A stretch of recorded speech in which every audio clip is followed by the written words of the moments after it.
At our 20th anniversary dinner, I excused myself to use the restroom and overheard my wife tell her brother on the phone, "I've already transferred most of his inheritance to accounts he can't access.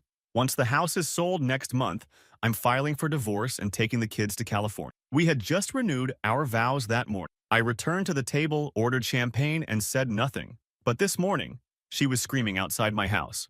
I'm typing this from my bedroom with the blinds closed while my soon-to-be ex is still throwing a tantrum on my front lawn. My hands are literally shaking, but I need to get this shit out before I explode. Bear with me. This is going to be a long one. So yesterday was our 20th anniversary. 20 fucking years with this woman. We even renewed our vows in a small ceremony at her parents' backyard that morning. Nothing fancy, just family and a few friends. Mira looked beautiful in a simple white dress, not her original wedding gown. She'd complained last month that it didn't fit anymore. Our kids, Eric, 16, and Serenity, 13, stood next to us looking bored AF, but at least they showed up. I actually got choked up repeating those vows, talking about our journey together through good times and bad. Little did I know, right? The day started normally enough. Woke up to Mira bringing me coffee in bed, which should have been my first clue something was off because she never does that. Then the ceremony, lunch with the in-laws, and then we had a few hours before our dinner reservation at Carmelo's, this overpriced Italian place downtown she's been wanting to try. During those free hours, I noticed Mira was glued to her phone more than usual. When I asked who she was texting, she quickly said, "Just finalizing some anniversary surprise details," with this weird smile that didn't reach her eyes. I figured maybe she was planning something special for after dinner and let it go. For context, my mom passed away 3 months ago after a long battle with cancer. Dad died last year. I was an only child, so I inherited everything. Their house, savings, dad's vinyl collection, mom's jewelry, the whole deal. Not millionaire money, but definitely enough to make a difference in our lives. We'd been talking about using some of it for the kids' college funds and maybe a long overdue kitchen renovation. Dinner started out fine. Mira was being super attentive, touching my arm, laughing at all my jokes. The waiter brought us complimentary Prosecco for our anniversary. I remember thinking how lucky I was, even though things had been rough since Mom died. Mira hadn't been the most supportive during Mom's final weeks, always finding excuses not to visit the hospice with me. But I chalked it up to her being uncomfortable around illness. About halfway through the main course, I excused myself to use the restroom. The men's room was at the end of this narrow hallway past the kitchen. As I was walking back, I noticed Mira had stepped into the same hallway with her phone pressed to her ear. She didn't see me because she was facing the other way, talking in that intense whisper voice people use when they don't want to be overheard. I was about to call out to her when I heard her say my name, so I instinctively stepped back around the corner. I know. Eavesdropping isn't cool, but something in her tone made the hair on my neck stand up. Russell has no idea," she was saying. "I've already transferred most of his inheritance to accounts he can't access. Once the house is sold next month, I'm filing for divorce and taking the kids to California." I legit thought I was having a stroke or something. Like my vision actually blurred for a second. "Yes, Kenan, I know it's been the plan all along, but now it's actually happening," she continued. "He's been so wrapped up in his grief over his mom that he hasn't noticed anything. The real estate agent said we should have multiple offers by next week." Real estate agent? Our house wasn't even on the market. "The kids will adjust," she said after a pause. "Eric might be difficult at first, but I've been talking up the California school, and you know how close Serenity and I are. Plus, they barely see Russell anyway, since he's always working or was taking care of his mom. Taking care of my dying mother. Sorry for the inconvenience, Mira. Don't worry about the timing," she went on. "The vow renewal this morning was actually perfect. It'll make him look even more clueless when this all comes out. Plus, no judge will believe he didn't know about the house sale when we just recommitted to each other. Let that sink in. My wife renewed our vows as a fucking legal strategy. I must have made a noise because she suddenly turned around. I ducked back into the bathroom hallway, heart pounding so hard I could feel my pulse in my eyeballs. I heard her heels clicking back toward our table. I waited maybe 2 minutes, splashed cold water on my face, and somehow managed to walk back like nothing had happened. She smiled at me, asked if I wanted to share the tiramisu. I don't know how I made it through the rest of that dinner. I ordered a bottle of champagne because I didn't know what else to do. My brain was literally buffering. I kept looking at her face, this face I've woken up next to for 20 years, and wondering who the fuck this person really was. She kept checking her phone under the table, probably texting her brother more details about how she was destroying my life while I paid for her overpriced pasta. On the drive home, she kept trying to hold my hand over the console. I let her, because what the actual fuck else was I supposed to do? I needed time to think. My head was spinning with questions. How long had she been planning this? How much money had she already taken? Where was she finding a place in California? Had she been unhappy all this time? When we got home, she was all over me, trying to initiate anniversary sex. I faked a migraine, first time I've ever turned down sex in our marriage, and said I needed to take something and lie down. She looked annoyed, but said she understood. While she was in the bathroom getting ready for bed, I checked our joint accounts on my phone. Cleaned out. Just enough left for bills and groceries. I opened our safe where I'd been keeping some of my mom's jewelry I couldn't bear to look at yet. Empty. My dad's watches that I was saving for Eric? Gone. I waited until she fell asleep, then went downstairs and opened my laptop. Turns out my loving wife had been busy. I found emails with a real estate agent about our house, listed last week as coming soon, communications with a school district in San Diego, and an email thread with some dude named Marcus about a fresh start that made my stomach turn. I spent the night making calls, first to my buddy Steven, who let me crash at his place for a few hours while I sorted my head out, then to my sister Anna, who lives a few hours away. By 6 a.m., I had a locksmith at the house changing every lock. I'd already packed a bag with essential documents and irreplaceable items. When Mira woke up and realized I wasn't there, she started blowing up my phone. I didn't answer. I was at the bank when it opened at 9 a.m., explaining the situation. Then I called a lawyer, Joan, who said she could see me at 11. I went back to the house around 10, knowing Mira would be at her yoga class, grabbed more of my stuff and the kids' important document, left a note taped to her vanity mirror that just said, "I heard everything at the restaurant, lawyer up," and then I left. Went straight to Joan's office where I laid everything out. She was typing notes so fast I could barely keep up. She helped me file emergency motions to freeze the remaining assets and prevent the house sale. I was sitting in my car in Joan's parking lot when Mira's first hysterical voicemail came through. She'd gone home, found the locks changed, and my note. The voicemail was just her screaming about how I couldn't do this, how I was overreacting, how she could explain everything. I blocked her number and drove back to the house. I needed to be there when Eric and Serenity got home from school. They deserved to hear what was happening from me, not from their mother's twisted version. When I pulled into our driveway, there she was, pounding on our front door, mascara streaking down her face, screeching like a banshee. She hadn't seen me yet. I sat in my car for a minute, watching this stranger who'd been planning to take everything, my kids, my house, my inheritance from my parents, who worked their whole lives to leave something for their grandchildren. As I'm typing this, she's still out there, now sitting on the porch making tearful phone calls, probably to Cannon or maybe to fucking Marcus. The neighbors are definitely getting a show. My phone is blowing up with texts from friends asking what's going on. Eric called about 20 minutes ago, asking why mom is sending him frantic texts about me having a breakdown. The manipulation has already started. Tonight, I'm picking up the kids from their after-school activities before she can. Then I'm laying it all out. The money, the California plan, all of it. Not looking forward to crushing their world, but I refuse to let her spin this narrative. This morning, she was screaming outside my house. By tonight, she'll realize I'm just getting started. Update. First off, holy shit, you guys. The support on my last post blew up my notifications. I didn't expect so many people to care about my train wreck of a life. Some of you called BS, and honestly, I wish you were right. Thanks for the awards and DMs offering legal advice. Special shout out to the 3 divorce attorneys who sent me their contact info. I'm good with Joan for now, but appreciate it. Picking up where I left off, there I was, sitting in my car watching Mira have a complete meltdown on our front lawn like she was auditioning for a reality show. The neighbor across the street, nosy Mrs. Peterson, who's been judging our parenting since Eric was in diapers, was casually watering plants that didn't need watering. Great. I finally got out of the car and Mira spotted me. The screaming stopped immediately. Her face did this weird transformation from rage crying to relief. She literally ran toward me with her arms out like we were in some airport reunion scene. I sidestepped her hug attempt, which made her stumble in her fancy sandals she always overpays for. That's when the gaslighting Olympics began. According to Mira, I completely misunderstood her conversation with Cannon. The money transfers were just reorganizing our finances for tax purposes. In May?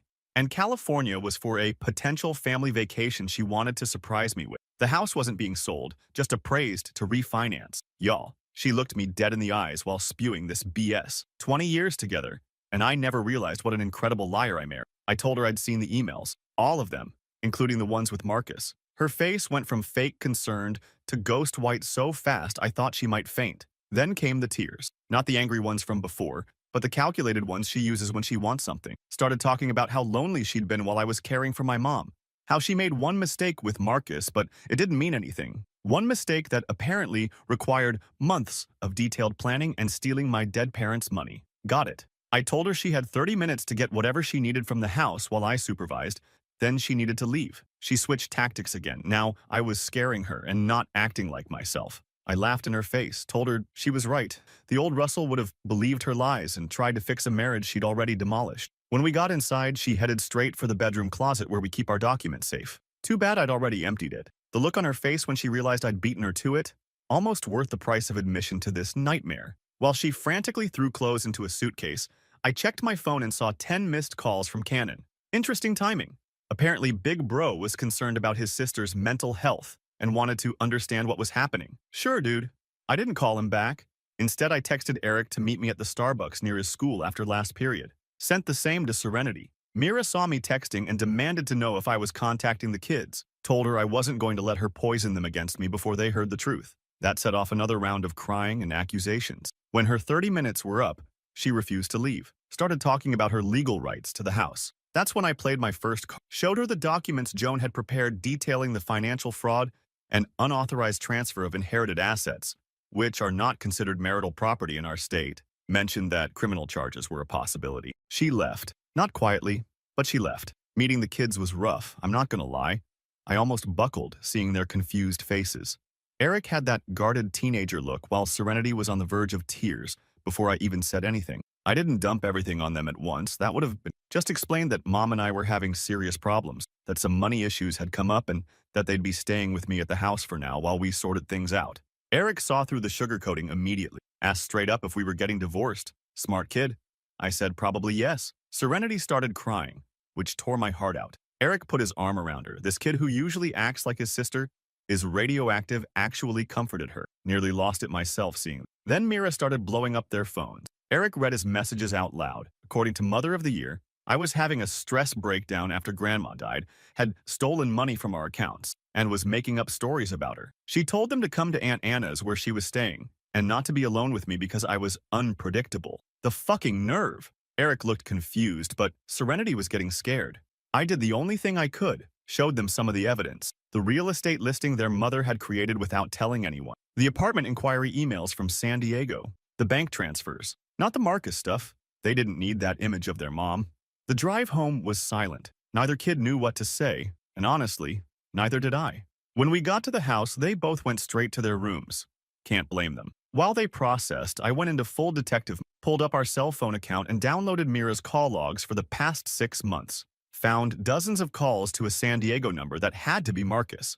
Checked our Amazon order history and found a Kindle book purchased by Mira titled Co-Parenting After a Contentious Divorce, purchased 3 months ago. The hits kept coming. I logged into our rarely used family iPad and found she hadn't signed out of her Gmail. Hundreds of emails I hadn't seen yet. The most damning was from her best friend Lauren with the subject line, Russell's mom's funeral, survival strategy. The email was all about how to get through the day and keep up appearances until the exit plan was ready. These people were strategizing about how Mira should act at my mother's funeral. Around 8 p.m., the doorbell rang. There stood Cannon with his typical smug face. Behind him, a police officer. According to them, I had illegally evicted Mira from her residence and was withholding her necessary medical items. Complete BS. She doesn't take any regular medication. Luckily, I'd anticipated something like this. Showed the officer the deed to the house, in my name only. We never added Mira after I inherited it from my parents. Plus the documentation of financial fraud. Mentioned that my lawyer had already filed emergency orders that morning. The officer, to his credit, quickly realized he was being used for a domestic dispute and advised Cannon that this was a civil matter. As they were leaving, Cannon tried to push past me into the house. I blocked the doorway, and he had the balls to threaten me. Said his sister knows things about you that would make your kids hate you forever. I laughed and told him to go back to helping his sister steal from widowers. The officer, who was still on the walkway, turned around at that. Cannon shut up real quick. The next morning, today, I took the kids to school myself, then went to the bank again. Turns out, Mira had opened 3 new accounts I didn't know about. Because we were still married and in a community property state, the bank manager reluctantly let me see the activity. Nearly $300,000 transferred over the past 2 months, almost all of what I'd inherited. The good news? She hadn't managed to wire it out of the bank yet, just moved it to her private accounts. I showed the manager the court filing from Joan, and they froze those accounts pending the emergency hearing scheduled for tomorrow. I was feeling pretty satisfied until I checked Facebook during lunch. Somehow, in the span of 24 hours, Mira had contacted virtually everyone we know with her version of events. According to mutual friends' concerned messages, I'd had some kind of breakdown after mom died, became financially abusive, and was now holding the kids hostage and making crazy accusations. Several of our friends were already taking her side, the same friends who'd smiled and taken photos at our vow renewal 2 days ago.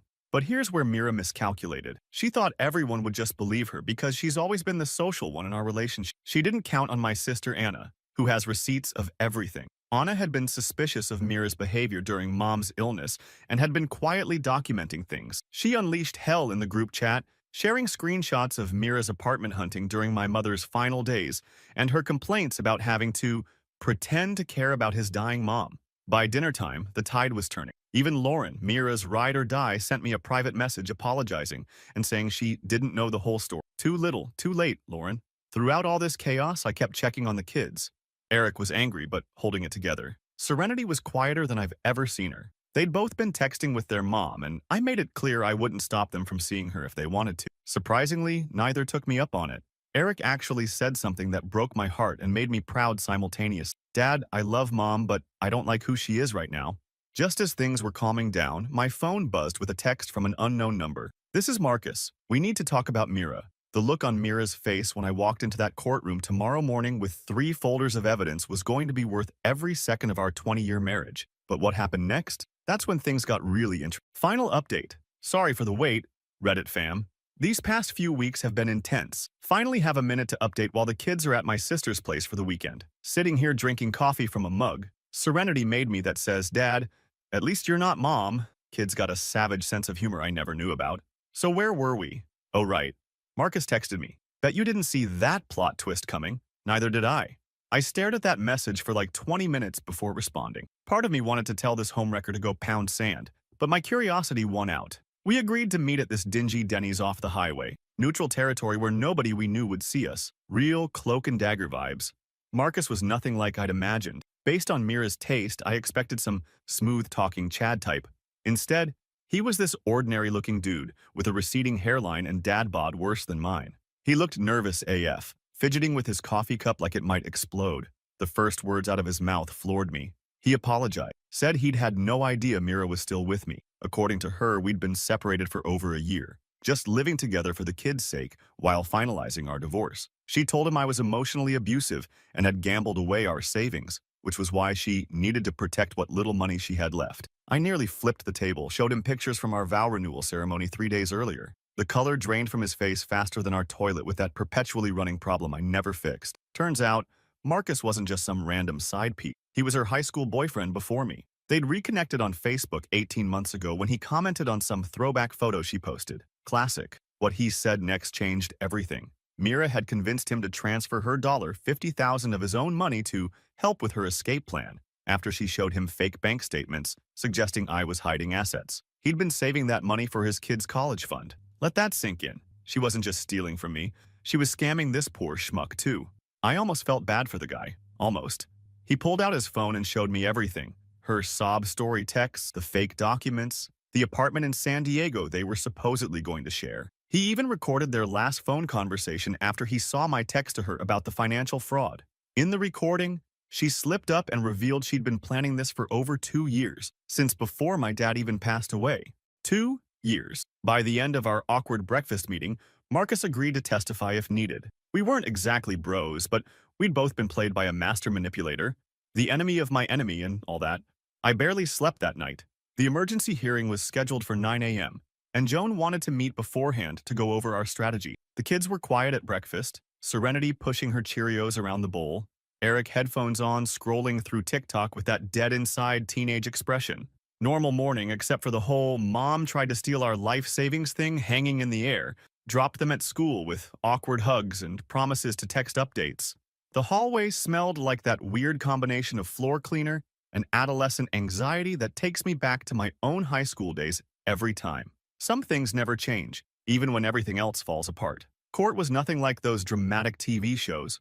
The family court was this depressing beige room with uncomfortable chairs and fluorescent lighting that made everyone look like they had jaundice. I spotted Mira and Cannon immediately, her in a conservative navy dress I'd never seen before, clearly purchased for responsible mom vibes, him in a tie that probably cost more than my car payment. Their faces when Marcus walked in behind me and sat on our side?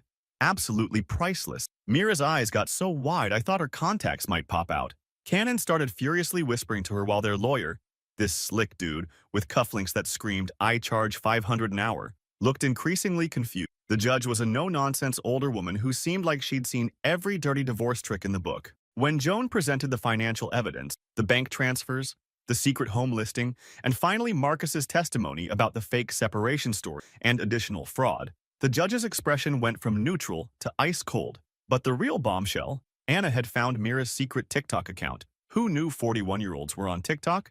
Where she'd been documenting her escape plan in vague terms for months. Nothing explicitly incriminating, but tons of videos with captions like, "Setting yourself free after 20 years," and "When he thinks you're planning an anniversary but you're planning a new life." All time-stamped before my mother died, proving this wasn't about her being neglected during mom's illness. The spectacle of a family court judge watching TikTok videos on the court computer while Mira squirmed might have been funny if it wasn't so pathetic. When Mira finally spoke, she tried the tearful victim routine again, claimed I'd been emotionally distant for years, debatable, but who isn't sometimes, that she'd felt trapped, that the money was just her ensuring security because she was afraid of confronting me directly. She even tried suggesting Marcus was lying to get back at her for ending their brief affair. The judge wasn't buying it, cut her off mid-sob, and asked about the house listing. Mira claimed she was just exploring options and never intended to actually sell. The judge pulled up the signed contract with the real estate agent authorizing the sale and asked if that was her signature. It was. When the dust settled, the judge granted my emergency petition to freeze all assets pending full divorce proceedings, gave me temporary full custody of the kids. Mira got supervised visitation until a proper custody hearing, and most importantly, declared my inheritance as separate property that Mira had no right to transfer. She also mentioned potential criminal charges for the financial fraud, though that would be up to the DA to pursue. Watching Mira's carefully constructed plan collapse in real time was both satisfying and heartbreaking. 20 years together, and it ended with her sobbing in a beige courtroom while a bored stenographer recorded every word. The aftermath was messy, as real life tends to be. Cannon confronted Mira in the courthouse hallway. Turns out Big Brother didn't know the full extent of her scheming. He'd been helping her because she convinced him I was financially abusive. When he realized she'd been lying to him too, he completely lost it. Called her a disgrace to their family and walked out. Haven't seen him since. Telling the kids was hard. We sat at our kitchen table with the wobbly leg I've been meaning to fix for months, eating takeout pizza because cooking felt impossible. I stuck to the facts without demonizing their mother. They'd figure out their own feelings about her action. Eric asked practical questions about living arrangements and school. Serenity just wanted to know if mom still loved them. Gutted me. The next few weeks were a blur of meetings with Joan, more court appearances, and trying to maintain some normalcy for the kids. Mira moved in with Lauren, who apparently chose friendship over loyalty to me, despite her earlier apology text. She started her supervised visits with the kids at my sister's house. Anna generously offered her place as neutral territory. Those visits were awkward AF at first. Mira would bring elaborate gifts, clearly trying to buy back their affection. Eric returned most of them. Serenity kept them but seemed confused about how to feel. The court-appointed supervisor, this gentle older lady who knitted during the visits, made notes of everything. The financial stuff took longer to untangle. $320,000 of my inheritance eventually came back to me through court order. The house stayed in my name since it was inherited property. I never did find my mom's jewelry or dad's watches. Mira claimed she'd sold them months ago. That hurt more than the money. Social fallout was weird too. Some friends ghosted us both, unwilling to pick sides. Others firmly chose Team Mira or Team Russell. My buddy Steven and his wife basically adopted us into their family dinners when I couldn't face cooking again. Eric's friends' parents started including Serenity in their daughter's mall trips. People show up for you in unexpected ways. Work was a challenge with all the court dates and emotional chaos. My boss was surprisingly understanding. Turns out his first wife pulled something similar, though with much less money. He let me adjust my hours temporarily, which was a lifesaver with the new single dad schedule. Online dating profiles started popping up as suggested friends on Facebook about 2 months after everything went down. Apparently, the algorithm sensed my newly single status. Not ready for that circus yet. Maybe not for a long time. The kids are adjusting. Eric's grades dropped initially but recovered once we got into a routine. He started spending more time in the garage with my dad's old tools, making these intricate wooden boxes, processing his feelings through sawdust, I guess. Serenity went through a phase of calling Mira every night crying. then not speaking to her for weeks. Now they're finding a new normal. As for Mira, last I heard, California dreams are on hold. The court ordered her to stay within 50 miles until the custody arrangement is finalized. Marcus ghosted her after the hearing. She's working at a boutique downtown, ran into her once at the grocery store. Most awkward 7 minutes of my life standing in the cereal aisle making painful small talk while people openly stared. It's been 6 months now. The divorce was finalized last week, much faster than I expected. The judge's final ruling awarded me primary custody, with Mira getting every other weekend and Wednesday dinners. She kept her car, clothes, and personal items, while I kept the house, inheritance, and our joint savings. What was left of it? She's required to pay child support, which feels strange since she was always the one who handled our family budget. The house still feels emptier without her despite the noise of 2 teenagers. Some mornings I wake up and for a split second forget everything that happened. Then reality crashes back, and I have to start another day rebuilding what's left. Last night, Serenity found an old anniversary card from Mira while looking for school supplies in my desk. It had all these promises of forever and growing old together. She asked if I was sad about losing that future. Smart kid asked the toughest question. I told her I wasn't sad about losing a future that was never real to begin with. The Mira I thought I knew, the one who wrote that card, didn't actually exist. I'm sad about that, but not about losing the woman who could smile at me over anniversary dinner, knowing she was planning to destroy me. Still figuring out this new normal one day at a time. The bathroom sink is leaking again. Eric needs new soccer cleats. And Serenity's having friend drama I barely understand. Life goes on, messy and imperfect, but at least it's honest now. And that TikTok account Mira had? Still active. Her latest video series is about healing after narcissistic abuse and finding yourself after divorce. The comments section is full of supportive strangers who don't know the real story. I could correct the record, but what's the point? Some people never stop rewriting history. Me? I'm just trying to write a better future for the 3 of us who remain.